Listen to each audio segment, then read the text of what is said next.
내 빵을 물 위에 던져라. 여러 날 후에 내가 다시 찾을 것이다. 정말 이거는 말도 안 되는 얘기를 하는 거죠. 흘러가는 물에 빵을 던지라는 거예요. 그걸 어떻게 여러 날 후에 다시 찾을 수 있어요? 일반 상식적으로 얘기하면 말도 안 되는 얘기예요. 그래서 11장은 인생의 불확실성에 대해서 얘기하는 장이에요. 그래서 현실적인 해석은 사실 그렇게 매력적이지 않습니다. 당시 이제 이 말씀의 배경을 보면 지금은 어떨지 모르겠지만 이 당시에는 가장 큰 이익을 벌어들일 수 있는 게 해상무역이었어요. 그래서 소위 그 high risk, high profit이었습니다. 리스크가 큰 만큼 수익이 큰 거예요. 왜냐하면 해상무역의 가장 큰 적은 뭐냐면 기후와 날씨거든요. 폭풍을 만나면 그 배에 실려 있는 모든 것이 한 번에 잃어버리는 거예요. 또 좋은 기후를 만났다 하더라도 가는 도중에 해적과 같이 도적대를 만나면 또 송두리째 다 빼앗겨 버립니다. 그러나 그것이 목적지에 무사히 당도하게 되면 완전히 소위 말하면 대박을 하는 거죠. 그래서 많은 사람들이 이 해상무역을 통해서 돈을 벌고자 엄청난 많은 사람들이 이렇게 투자를 하고 이렇게 참여를 하였다고 그렇게 알고 있습니다. 인생은 때로는 우리가 망망한 바다 가운데서 폭풍을 만날 수 있는 그런 위험을 겪을 수도 있잖아요. 또 예상치 못하게 우리의 모든 것을 빼앗아가는 정말 도적대와 같은 그런 사람들을 만날 수도 있어요. 그렇기 때문에 한 번에 올인하지 말고 지혜롭게 그것을 분산해서, 전문 용어로 하면 포트폴리오처럼 분산해서 투자해서 너희들이 벌은 몫을 잘 관리하는 것이 중요하다라는 게 이제 1절, 2절에서 하는 당시의 해석이에요. 근데 이 해석으로는 사실 아무런 감동이 없잖아요. 네, 우리는 그렇게 바라보지 않죠. 영적으로 해석을 하면 여기서 그러면 하나님께서 우리에게 던지라는 빵이 뭔지를 먼저 봐야 되는 거죠. 우리가 던져야 될 빵이 뭔가? 우리의 자랑일 수 있죠. 여러분의 자존심일 수도 있죠. 또 여러분의 재산일 수도 있죠. 또 여러분이 갖고 있는 나만의 삶의 방식, 스타일일 수도 있어요. 이거는 포기하지 못해. 소유물이 아닌 관점에서 보면 어떤 우리의 감정일 수도 있어요. 상처, 아픔, 뭔가 이렇게 치유받지 않은 상태에서 내가 용서하지 못하는 그런 것들이 있잖아요. 과거에 큰 아픔을 겪은 사람들은 항상 이렇게 벽이 이렇게 있거든요. 아물지 않은 것. 그러다 어느 순간에 10년, 20년 후에 다 물었다고 생각했는데 비슷한 상황이 일어났을 때 내 안에 있는 분노가 폭발하는 걸 봐요. 그건 아문 게 아니고 그냥 덮여 있었던 거예요. 그래서 정말 여러분들이 이제 뭐 50, 60이 됐는데 학창시절에 정말 친했던 친구를 우연히 명동거리에서 만난다고 생각해 보세요. 30년 만에 너무 친했던 친구. 얼굴이 어떻게 될까요? 찌그러질까요? 아니잖아요. 얼굴이 환하게 피면서 누구야 하면서 달려가서 막 정말 너무 반가워서 막 그럴 거예요. 그런데 지금 30년, 40년이란 긴 시간이 지났는데 정말 싫어했고 너무 힘들어했던 친구가 있는 거예요. 너무 미웠던 친구. 그 친구를 여러분들이 만났다 생각해 보세요. 아마 외면할걸요. 안 본 척하거나 어쩔 수 없이 정면으로 서로 인식했다 생각하면 그 짧은 순간에 많은 생각을 할 거예요. 어떻게 하지? 뭐 말을 걸어야 되나? 하여튼 이런 복잡한 생각 가운데 어색하게 만나서 어색한 인사를 하고 헤어지는 거죠. 돌아가는 발걸음이 너무 무거운 거예요. 그런데 사실 들여다보면 이미 그 친구나 저와 여러분은 이미 성숙한 거죠. 그때 어렸을 때 그 미성숙함은 남아있지 않아요. 이미 하나님이 다 해결해 주시고 이제 지금 만나서 보면 과거보다 훨씬 더 친밀해질 수 있는 좋은 사람인데 우리는 과거의 기억에 멈춰 있는 거잖아요. 하나님은 그것조차도 던지라는 거죠. 무엇을 던지라 할지는 모르는 거예요, 지금요. 그런데 흐르는 물이면 일단 바라볼 때 내가 이걸 던졌을 때 하나님이 나에게 이것을 보상해 주시리라는 믿음이 없으면 사실 못 던지잖아요. 그런데 뒤에 말씀에 뭐라고 했냐면 열한 날 후에 네가 다시 찾으리라 라는 거예요. 자, 다른 말로 하면 던지라는 의미는 뭡니까? 너의 인생을 리셋하겠다는 거예요. 새롭게 하겠다는 거예요. 과거를 기억하지 말라. 그리고 지금 네가 가지고 있는 것을 자랑하지 말라. 내가 이 순간 네가 아무리 천하의 모든 보화를 가지고 있는다든 오늘 밤 내가 네 생명을 거두어 가면 너는 아무것도 가진 자가 아닌 거죠. 그게 나땡이 되는 거예요. 던질 수 있다는 것은 뭐냐면 던지는 대상에 대한 믿음이 있기 때문에 우리는 던질 수 있는 거예요. 그러니까 강물을 바라보고 던지는 사람은 없죠. 누가 그걸 바라보고 던질 수 있겠어요? 없는 거예요. 자, 그리고 던지는 순간에 우리한테 이런 질문을 합니다. 네가 조바심을 내지 않고 끝까지 나를 믿고 따라올 수 있겠니? 던지는 것까지는 했어요. 우리도 그렇잖아요. 어찌어찌 용기를 내어서 요단강 겨우 건넜는데 막상 가나안에 입성하니까 허니문이 어떤 그런 상황이 펼쳐질 줄 알았더니 너무나 많은 산적한 문제들만 있는 거죠. 대적하는 무리들만 잔뜩 기다리는 거예요. 매일매일이 마음의 전쟁터, 인생의 전쟁터가 되어 있는 거죠. 뭐 하나 쉬운 게 하나 없습니다. 그리고 전쟁에 이겼더니 하나님께서 하시는 말씀이 뭐냐면 가나안인으로부터 어떤 전리품도 너희들이 취하면 안 된다는 거예요. 이건 또 무슨 말씀인가? 어렵게 전쟁을 이기면 군사들에게도 뭔가 위로할 수 있는 게 있어야 되는데 그것은 뭐냐면 결국 전쟁터에서 얻어진 전리품을 군사들에게 나눠줘서 그들의 사기를 고치시키는 게 고대의 전쟁의 방식이었거든요. 그것도 하지 말라는 거예요. 불안하기 시작합니다. 뭔가 계속 열매가 맺어지지 않는 거죠. 순종은 했는데 순종에 합당한 하나님의 보상이 없는 거예요. 멈칫합니다. 사실 이 순간이 중요한 거죠. 불안함을 느낄 때 우리는 영적으로 긴장하고 깨어 있어야 되는 거죠. 우리가 잘 알듯이 사울의 실패는 뭐냐? 조바심이었어요. 블레셋 군대 앞에서 군사들이 이제 탈영하기 시작한 거잖아요. 그 다음날 되면 더 많은 수가 탈영한 거예요. 이 탈영을 막을 수 있는 것은 야훼 신앙밖에 없다는 것을 사울은 알았던 거예요. 하나님 앞에 제사를 드리면 이 블레셋 군대 앞에서 두려워하는 이 병사들의 마음을 추스릴 수 있다고 생각했던 거예요. 그런데 사무엘로부터는 소식이 없는 거예요.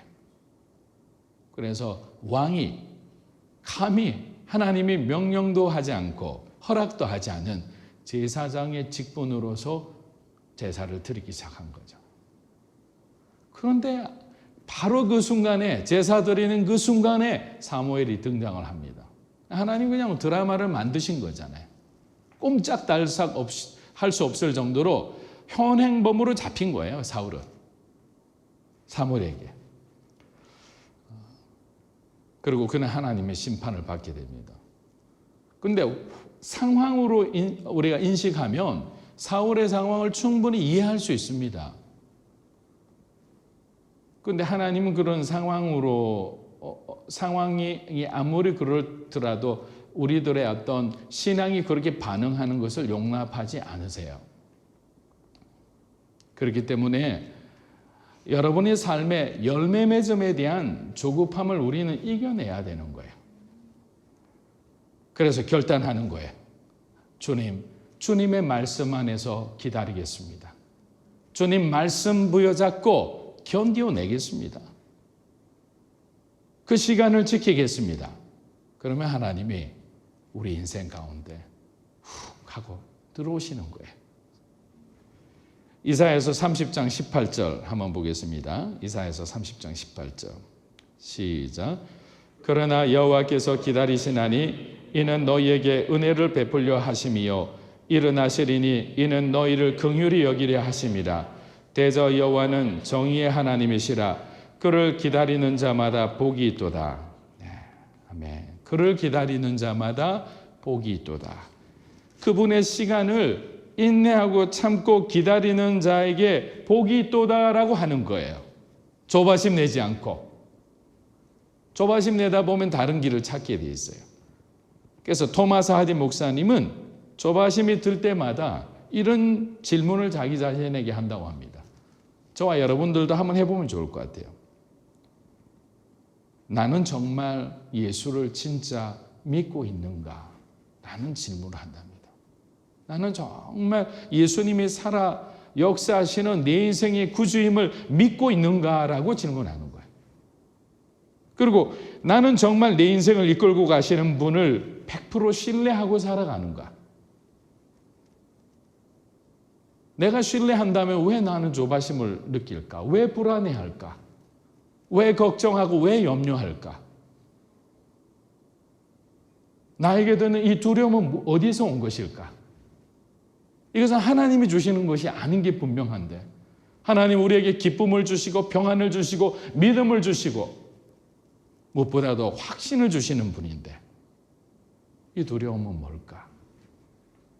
그거를 계속 질문한답니다.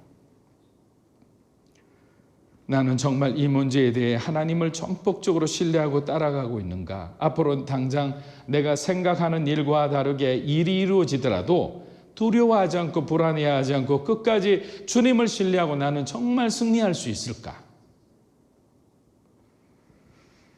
사랑하는 여러분, 이 빵을 던진다는 것은 저는 이렇게 해석을 하는 거예요.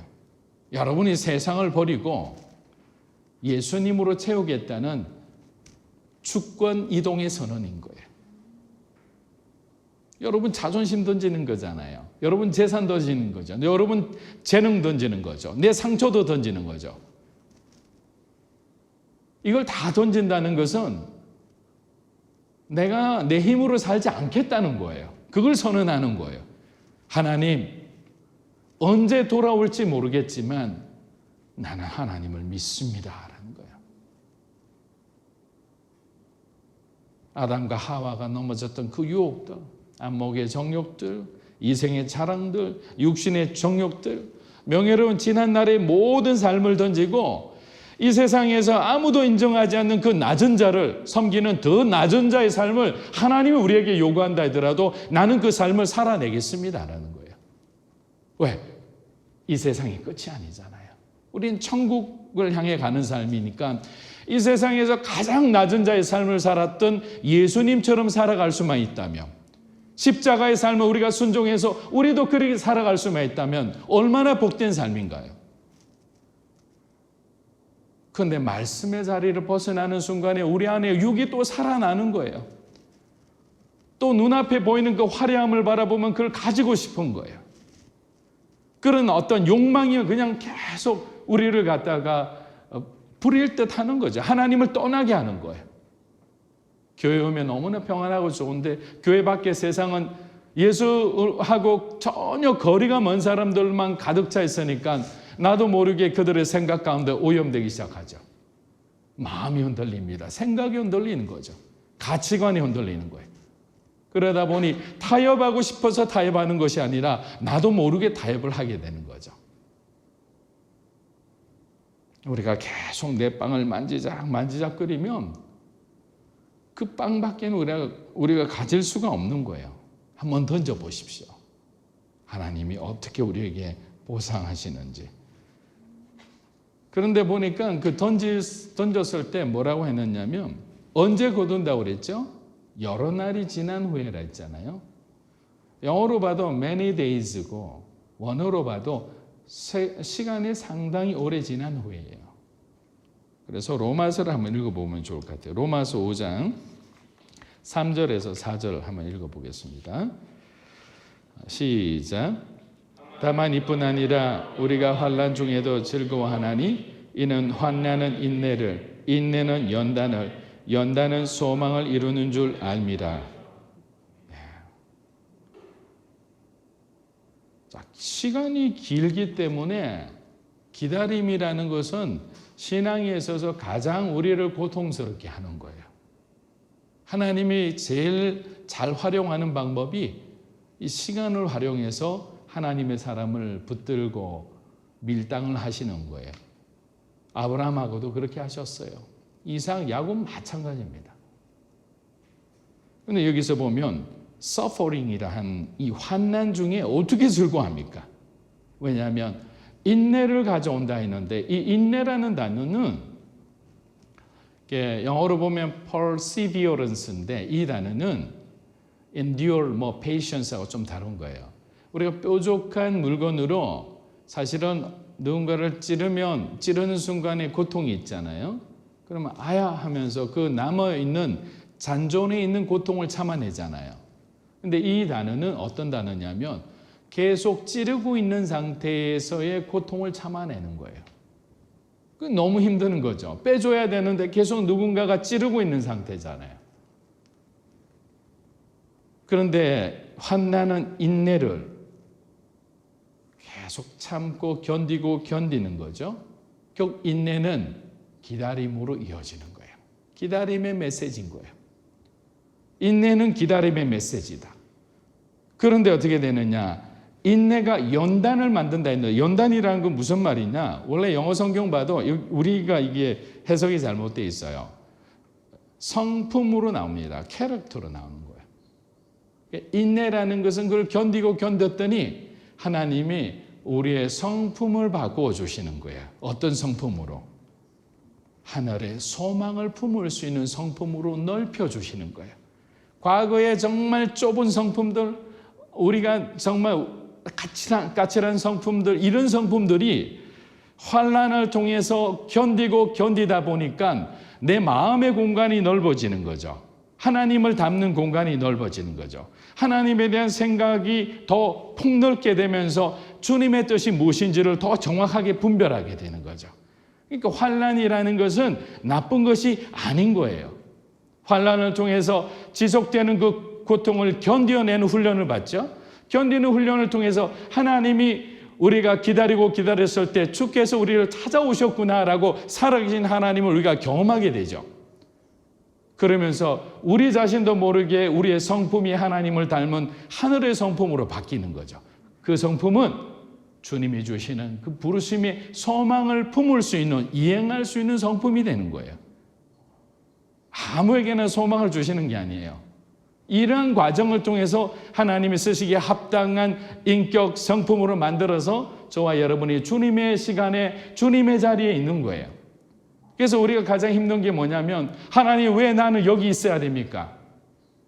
하나님이 두고 계신 그 자리가 저와 여러분을 하나님이 쓰시는 자리이기 때문에 우리는 그 자리에 있어야 되는 거예요. 내가 저기 가고 싶다 해가 저기 갔다. 자리는 좋은데, 자리는 편한데 하나님하고 관계가 없는 거예요. 가장 중요한 것은 아무도 주목하지 않는 곳이라도 주님이 두고 계신 그 자리가 하나님이 기뻐하시는 자리고 주님이 우리를 통해 영광 받으시는 자리인 거예요. 하나님 앞에 순복하라. 때가 되면 너희를 내가 높이리라 했잖아요. 그것 또한 하나님께서는 기다림과 시간을 통해서 우리를 만들어 가시는 거예요. 얼마나 하나님은 좋으신 하나님이세요. 하나님의 시간을 견디며 살아계신 하나님을 경험하는 저와 여러분이 되기를 주의 이름으로 축복합니다. 우리 2절 한번 읽어볼게요. 2절 11장 2절입니다. 시작.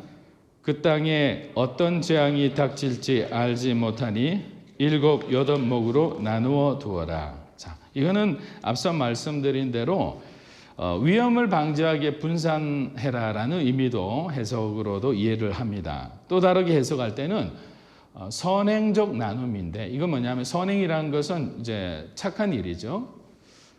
자, 너희가 축복을 받았을 때 그 축복을 너희 혼자 가지고 있어가지고는 안 된다는 거죠. 누군가 알지 못하는 사람에게 계속 선행을 베푸는 삶을 살아라.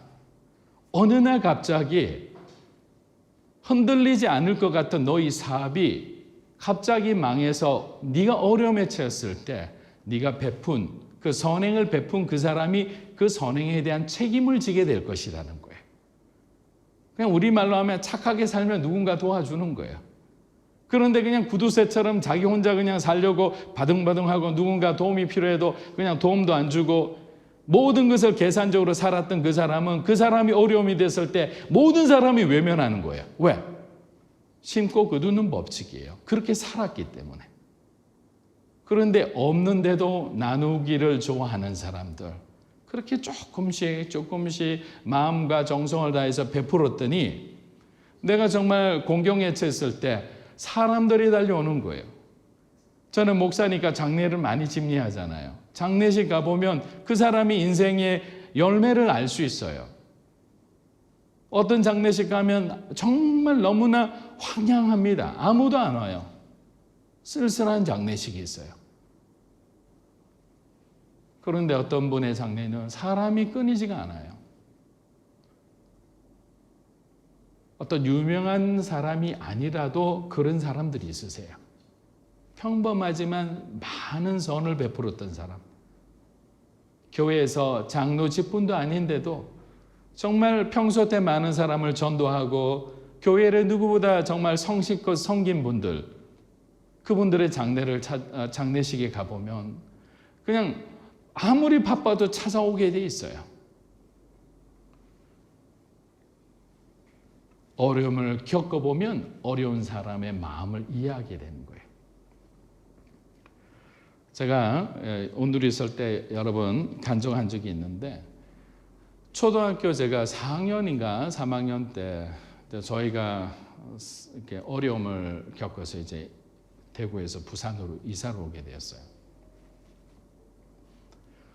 그래서 이제 조그만 방에서 이제 5가정이 살게 됐는데, 저녁마다 이제 어머니가 심부름을 시키는 거예요. 오늘은 콩나물하고 간장하고 된장하고 두부하고 이렇게 시키고 네가 좋아하는 붕어빵 300원어치 사 먹어라 하면서 3,000원을 딱 주셨어요. 그러면 우리는 항상 받으면 그냥 제가 성품이 좋아서 부모님 말씀에 순종해서 심부름을 하느냐, 아니죠. 붕어빵 때문에 가는 거예요. 붕어빵 때문에. 그래서 제일 먼저 슈퍼를 갈까요? 붕어빵 집을 갈까요? 최근에 포장마차가 딱 하나 생겨서 붕어빵 오뎅 파는 가게가 있는 거를 이제 알고 거기를 먼저 갔어요. 그럼 붕어빵 사서 먹으면서 슈퍼 들러서 집으로 가야지. 그러고 난 뒤에 이제 포장마차에 이렇게 걷어서 딱 들어갔는데 아주머니가 계셔서 어서 오세요 하더니 환영을 해 주시는 거예요. 그리고 이제 붕어빵을 주문하려고 딱 봤는데 옆에서 어떤 조그만 저 나이 또래 여학생이 엄마를 도와서 이렇게 밀가루 반죽을 개고 있는 거예요. 그래서 좀 마음이 좀 안 됐다 싶어서 이렇게 보는데, 아니 우리 반 저하고 친한 여자친구인 거예요. 반에서 부반장도 하고 옷도 단정하게 입고 이래서 저는 정말 집이 잘 사는 줄 알았어요. 눈이 딱 이렇게 마주치는 순간에 그 아이도 당황을 하고 저도 당황을 한 거죠. 그냥 너무 괜히 미안한 마음 있잖아요. 그 아이가 창피할 거라 생각할 수도 있다는 그런 생각도 들었죠. 너무 마음이 있는데 어머니는 계속 영업을 하시는 거예요. 얼마치 줄까 계속 얘기를 하죠. 그래서 이제 그게 한 2, 3초도 안 됐어요. 그랬다가 어머니 얼굴 한번 보고 그 아이 얼굴 보고 저희 어머니 한번 떠올리고 이렇게 하다가 이제 대답을 했죠. 붕어빵 3,000원 주세요. 그러니까 아주머니가 놀라는 거죠. 아니 이렇게 붕어빵을 그렇게 3,000원치나 달라고 이러게. 아니 저희들 오늘 저녁 붕어빵으로 저녁을 먹을 수도 있어요. 제가 이제 그날 붕어빵을 이렇게 가져오면서 집에 들어가는 순간부터는 청소년 관람 불가의 일들이 일어났기 때문에 말씀은 안 드리겠습니다. 근데 저는 그 시간에 그게 정말 제 안에 오랫동안 기억이 남는 거예요. 초등학교 3, 4학년밖에 안 됐지만 그냥 아무 생각이 없어요. 그 아이에게 뭔가 조금이라도 도움이 되고 싶었던 거예요. 내가 3,000원씩 팔아주면 이렇게 그 아이가 집이 조금 더 나아질까? 아무것도 아닌 거예요. 그 3,000원 가지고 무슨 도움이 되겠어요? 근데 왜 그랬을까? 내가 힘들지. 내가 힘들게 살고 있지. 이런 생각이 드는 거죠. 여러분이 가난해 보면 가난한 자의 마음을 이해할 수 있어요. 여러분이 몸이 아파 보면 몸이 아픈 자의 마음을 알 수가 있어요. 여러분들이 청소년 때 방황해보면 방황하는 아이들의 마음을 이해할 수 있어요. 그렇기 때문에 우리가 격동의 시간들, 그런 시간들을 보낸 것은 하나님 안에서는 여러분에게 영적인 자산인 거예요. 나쁜 기억이라 생각하지 마세요. 하나님은 그런 어떤 아픈 시간들을 통해서 정말 또 누군가를 치유하는 은혜의 통로, 축복의 통로로 우리를 반드시 사용하시는 거예요. 그러면서 하나님을 향해서 또 다른 소망을 갖고 한 걸음 한 걸음 나아가는 겁니다. 우리 3절을 또 읽어보겠습니다. 3절 시작. 구름에 가득 땅이 나무가 남쪽으로 쓰러지든 북쪽으로 쓰러지든 쓰러진 곳에 그대로 놓여 있는 법이다. 자연의 이치도 달이 차면 기온다는 말이 있듯이 채워지면 언젠가는 또 비워져야 돼요. 그리고 언제까지 정상에 있는 사람 없어요. 우리 여기 서집사님 연세 정도 되는 나이 때 아주 유명했던 여배우들이 지금 여전히 20대 슈퍼스타처럼 아이돌처럼 안 있잖아요. 지금 다 엄마 역, 할머니 역이잖아요. 만약에 그 역을 거부하면 방송에 나올 수가 없죠. 자기 나이에 맞게끔 때를 따라 하나님이 아름답게 하듯이 우리는 항상 변해 가야 되는 거예요. 우리가 맨 정상에 있다고 끝까지 있을 거라는 그런 욕심을 가지는 것은 잘못된 거예요. 필리핀의 유명한 대통령이었던 라모스 대통령이 자기가 은퇴할 때 그 축하하는 만찬에서 이런 말을 합니다. 그 retire이라는 단어를 가지고 이야기합니다. retire는 타이어를 바꾸어 끼다 이런 뜻이잖아요. 은퇴하다는 뜻이지만 타이어를 바꾸어 끼다 이런 뜻이에요. 저는 지금까지 국민 여러분들의 성원을 통해서 대통령이라는 직책으로 내 인생의 바퀴가 굴러갔다면 이제는 나는 라모스라는 자연인으로 돌아가서 새로운 바퀴로 제 인생을 마무리하고자 합니다. 그렇기 때문에 여러분 어느 한 자리에서 내려왔다고 실망하거나 그걸 부정적으로 보지 마십시오. 여러분에게는 새로운 인생이 시작되는 거예요. 어떤 사람이 새로운 후반전이 시작되고 어떤 사람이 새로운 연장전이 주어지는 거예요. 그렇기 때문에 그날 하나님이 주시는 우리 인생의 그 계획에 충실히 순종해 살아가는 것이 가장 복된 삶이라는 거죠. 오늘도 이게 뭡니까? 어떤 나무는 남쪽으로 넘어지고 어떤 나무는 북쪽으로 넘어졌어요. 여러분의 나무가 북쪽으로 넘어졌으면 남쪽이 더 따뜻하다고 생각해 보세요. 이런 생각하죠. 하나님 하필이면 왜 북쪽에 나만? 주님의 뜻이에요. 북쪽에서 뭔가 하나님의 뜻이 있겠죠. 뜻을 발견하면 되는 거예요. 불평하지 말라는 거죠. 남쪽으로 쓰러지든 북쪽으로 쓰러지든 동쪽으로 쓰러지든 그것은 주님의 뜻이다라는 거예요. 헤아릴 수 없는 것을 헤아리다가 시험에 들거나 이단에 빠진 사람 너무 많습니다. 모르는 부분은 하나님의 신비로 두는 거예요. 어떻게 감히 인간이 하나님을 다 이해하려고 합니까? 마지막 4절에서 6절 읽어보겠습니다. 4절에서 6절 시작. 바람이 어디로 불지 살피다가는 심지 못할 것이요 구름만 쳐다보다가는 거두지 못할 것이다. 바람이 어디서 오는지 알지 못하고 임신한 여인의 뱃속에서 태아의 뼈들이 어떻게 자라는지 알지 못하는 것처럼 모든 것을 지으신 하나님의 일도 알지 못한다. 아침에 씨를 뿌리고 저녁에 내 손을 거두지 마라. 이는 이것이 싹틀지 저것이 싹틀지 아니면 둘 다 잘 자랄지 모르기 때문이다.